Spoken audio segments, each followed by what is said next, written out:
Introduit le. Donc, comme vous le savez, maintenant on a le nouveau concept qui s'appelle le thread. La semaine dernière, on a fait sur les Winchester. Mm, Oppenhammer, oui, c'est ça. Ok. Donc la Oppenheimer. semaine dernière, on a fait sur les Winchester et on va continuer dans cet univers un peu étrange, paranormal et sale. C'est-à-dire qu'on va parler d'Amityville. Je sais pas si vous connaissez un peu ceux qui s'intéressent à tout ça. Alors, Ça a été pas mal communiqué par tout genre de médias et même encore aujourd'hui, on a des gens qui vont justement enquêter à Amityville, qui en parlent, qui en font l'historique sur des vidéos la plupart du temps très intéressantes. D'ailleurs, je vous invite à vous renseigner un peu plus si ça vous intéresse. Il y a plein de vidéos, comme dit, de français et autres. Donc voilà. Et je vous propose de commencer. attends. Attends, je me On renseigne sur propose de ne Oppenheimer pas là. commencer. euh... Ça va être long, hein. Ah, non, non, ok. C'est sur une personnalité. Mais comment ça, j'ai raté ça? Mais comment j'ai pu rater ça? C'est pas possible.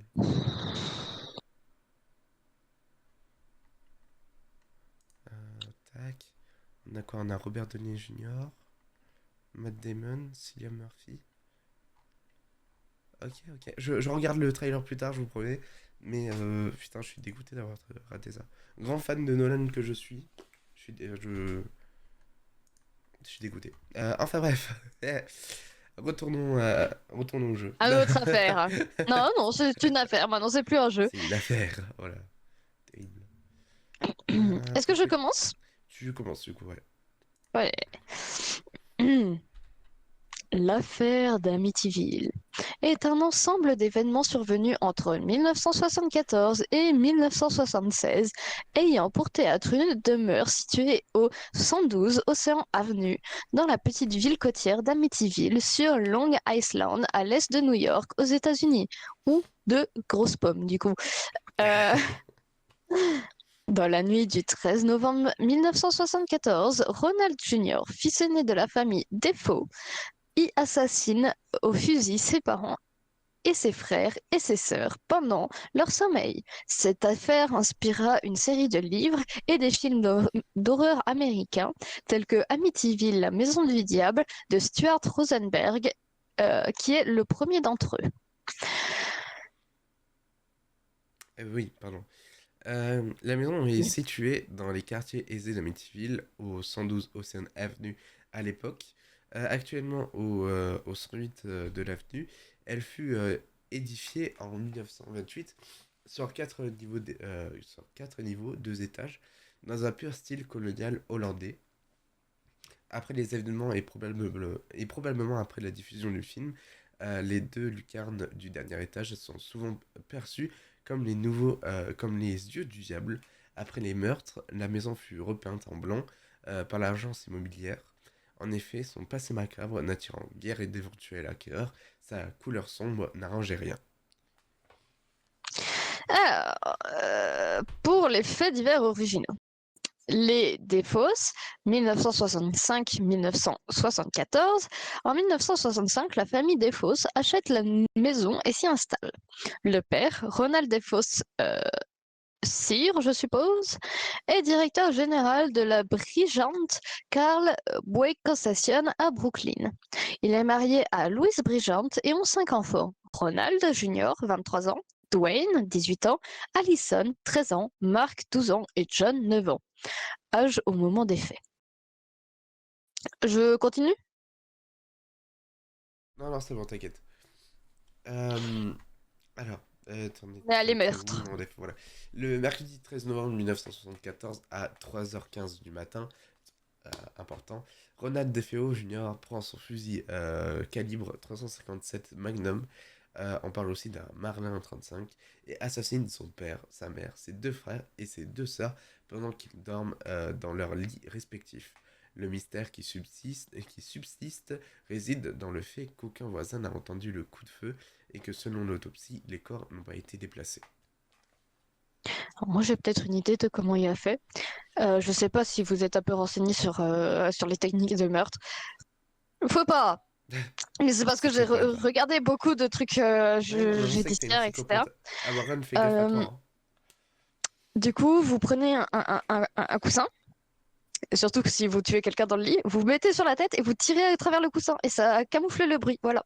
Ah, Alors, ça amortit le lit, mais ça fait quand même du bruit. Je vais quitter la ville. oui, mais Vas-y, ça. vas-y, fonce, fonce, mec. Fonce. Alors, le constat de la police.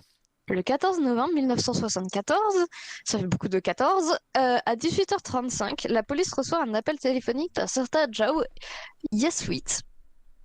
Ce dernier les appelle pour les prévenir qu'un jeune homme est passé dans un bar pour signaler que toute sa famille avait été tuée, qu'il s'est rendu sur les lieux avec le jeune homme et plusieurs d'autres personnes qui ont en effet découvert les cadavres de toute la famille.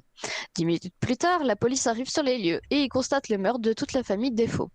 Ronald Defoe Jr. affirme avoir passé la nuit chez ses parents, mais ne pouvant s'endormir, avoir quitté la maison vers 4 heures du matin pour aller travailler. Il prétend avoir ensuite passé la journée à travailler, essayé plusieurs fois de contacter ses parents par téléphone et finalement décidé d'aller les voir en fin de journée, découvrant ainsi le massacre. Au fur et à mesure des interrogatoires, les doutes des policiers et les contradictions du fils aîné amènent les inspecteurs à le considérer comme suspect. Finalement, après plusieurs heures d'interrogatoire, Ronald Defoe Jr. avoue le crime. Faut aller se faire foutre, j'avais pas compris d'où sortait la musique, j'ai eu peur. Oui, c'est moi, j'ai mis l'ambiance. C'est à toi. L'audition préliminaire a lieu le 22 septembre 1975. On plaide la folie pour Ronald DeFeo Jr. Et il est condamné à 6 peines consécutives d'emprisonnement de 25 ans à la prison de Donemora. Quand il se retrouve derrière les barreaux, la maison familiale est mise en vente au prix de 80 000 dollars. N'oublions pas que 6 peines de 25 ans, c'est égal à perpète. À perpète. À perpouette. Ce qui est interdit en France de mettre perpète. Alors, une enquête inachevée. Il a été noté que la chemise de nuit de la sœur de Ronald Dwayne Defoe avait des traces de Défeo. poudre non brûlée. Pardon. My bad. Ces traces sont caractéristiques d'un coup de feu, euh, non en étant que victime, mais en tant que tireur. Il est probable que Dwayne ait tiré au moins une fois avec le fusil, auquel se soit simplement trouvé à proximité lors d'un tir, comme l'a fait remarquer l'expert balistique Alfred Dena Pena. Ce détail pourtant laissé de côté par les forces de l'ordre, a considéré changer le cours de toute l'affaire. Les enquêteurs de l'époque avaient en effet un taux de résolution des crimes de l'ordre de 94%, quand la moyenne nationale pour les mêmes genres d'affaires tournait autour de 48%. Quoi qu'il en soit, Ronald Defoe Jr. n'a peut-être pas commis ces meurtres seul et le légiste confirmera cette hypothèse en expliquant dans son rapport que 3 personnes sont à l'origine de ces meurtres. Cette fameuse chemise de nuit de Dwayne Defoe n'a toujours pas été analysée à ce jour comme indice important. Et lorsque Christopher Derridi,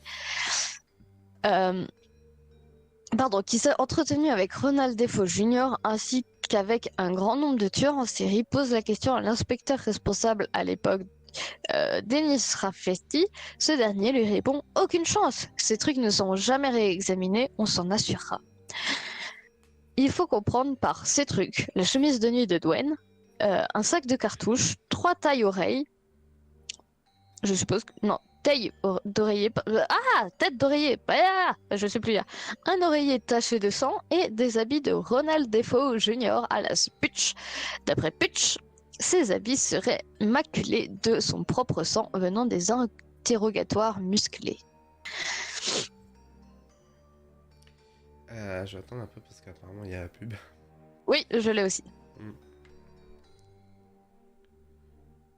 Voilà, C'est bon. c'est revenu. Ah non, il y en a une deuxième. Ah, il y a une deuxième. Ouais, une deuxième sur le foot.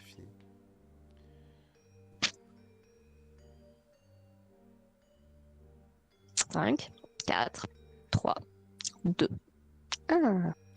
C'est bon. Et heureux, normalement vous avez eu une petite page de pub. Amityville, horreur et fondation du mythe. Les Lutz en 75-76, malgré le passé macabre de la grande demeure, une nouvelle famille, les Lutz, ils emménagent le 18 décembre 1975. George Lutz, 28 ans, propriétaire d'un cabinet de géomètre, visite la propriété avec sa femme Caitlin. Ils viennent de se marier et ils ont 3 enfants d'un premier mariage. Ils croient avoir trouvé la maison de leurs rêves et s'en portent acquéreurs. Après leur installation, ils se prétendent témoins d'une série d'événements de nature paranormale et s'en s'ouvrent à l'écrivain Jay Hanson qui s'en tire un récit romancé à grand succès présenté comme un documentaire The Amityville Horror, A True Story. Littéralement, l'horreur d'Amityville, une histoire vraie, paru en français sous le titre d'Amityville, la maison du diable. En 1995, l'expert en paranormal Stephen Kaplan publie The Amityville Horror Conspiracy, enquête qui dénonce le récit d'Hanson et la manipulation de la famille Lutz, Stuart Rosenberg, qui s'inspire également de cette histoire afin de réaliser un film en 1979. Histoire, Oui, vas-y, vas-y. histoire postérieure de la maison. Depuis lors, la maison est passée entre de nombreuses mains et aucun des propriétaires qui l'ont achetée après les Lutz n'a jamais signalé une quelconque manifestation anormale. Les expériences qu'auraient vécues les Lutz sont un sujet à controverse. Tu m'étonnes. Ok, année 2010. À la fin du mois de mai 2010, la maison a été mise en vente au prix de 1 150 000 $, soit quand même beaucoup plus que le prix où elle avait été vendue la Ouais. première fois, c'est-à-dire 80 000 $. Et c'était équivalent à 929 315 euros. Avant d'être vendu en août 2010, et ce même mois après l'achat de la maison, les propriétaires ont organisé un vide-grenier dans leur nouvelle maison. Des centaines de personnes étaient présentes pour l'événement. Ils étaient autorisés à rentrer dans la maison, mais n'ont pas eu accès au sous-sol et aux étages. En 2016, la maison est à nouveau mise en vente. Voilà. C'était l'histoire de Amityville. Euh, ouais, bah, j'ai pas grand chose à rajouter. Je On suis en se- train de me balader. Après, comme dit, je crois qu'on peut, comme j'ai dit, Le live est trop bien en vrai. Merci beaucoup, Ice. Ça fait plaisir. comme j'ai dit, du coup, en début, en introduction le sujet, il y a eu d'autres enquêtes, de ce que je crois savoir, et il y a eu beaucoup de gens qui ont parlé de l'histoire de différentes manières, et peut-être avec plus de détails ou quoi. Donc, je vous invite à vous renseigner sur YouTube, même Si vous peut-être êtes intéressé, ouais. aller lire les livres ou aller voir les films qui ont été tirés de l'histoire. Ça peut être toujours intéressant, même si c'est un peu déformé par rapport Oui, à la à la réalité, évidemment. véritable. Je Mm. trouve que ça peut être intéressant. Moi, je sais que Amityville, Winchester, etc., j'avais vu beaucoup de vidéos dessus parce que je suis fanat de paranormal et que ce qu'on a essayé de vous faire comprendre au dernier live, qui c'est malheureusement de très mauvaise qualité, my bad, Ouais. euh, euh, je suis en plus ou moins contact avec ce monde, donc forcément c'est normal que je m'y intéresse et j'ai initié Papy et ça me fait très plaisir. Ouais, ouais, j'aimerais bien, mais c'est un peu loin, près de New York, tu vois. Petit Européen qu'on est, on n'aura pas l'argent. À part si vous faites des dons et vous vous Bah, abonnez. surtout aussi, je sais pas s'ils l'ont C'est transformé pas en notre musée. catégorie. Je sais pas s'ils l'ont transformé en musée la maison. Euh, Parce que c'est pas euh, précisé que ça a été transformé en musée. Peut-être qu'il y a toujours une maison qui y habite. Enfin, des gens qui y habitent, quoi. Après, ça serait dommage de pas en faire un musée, j'avoue. Mais ben, il y a plein de maisons comme ça avec des histoires justement aux mm, États-Unis qui sont devenues. des musées, ouais. Bah, rien que la maison Winchester. Oui, et il y avait d'autres choses. J'avais la. Oh, on a regardé la vidéo du Grand JD dessus. Ah oui, la maison de Conjuring. Alors, je crois qu'elle est toujours en vente. Tu parles de la maison de Conjuring? Oui, je crois qu'elle est en vente. Ouais, c'est possible. Mhm, mhm. Alors, Euh, elle est en vente pour 1 004 900 $. Moins cher que celui-là d'Amityville. Oui. Bah, elle a perdu de la valeur apparemment. Après, Non, c'est celle d'Amityville qui a perdu de la valeur, hein. Là, je suis sur Ah, Amityville, ok. justement. Mais elle n'a pas été, du coup, transformée en musée vu qu'elle est toujours en vente. Ok, ok. Sachez-le.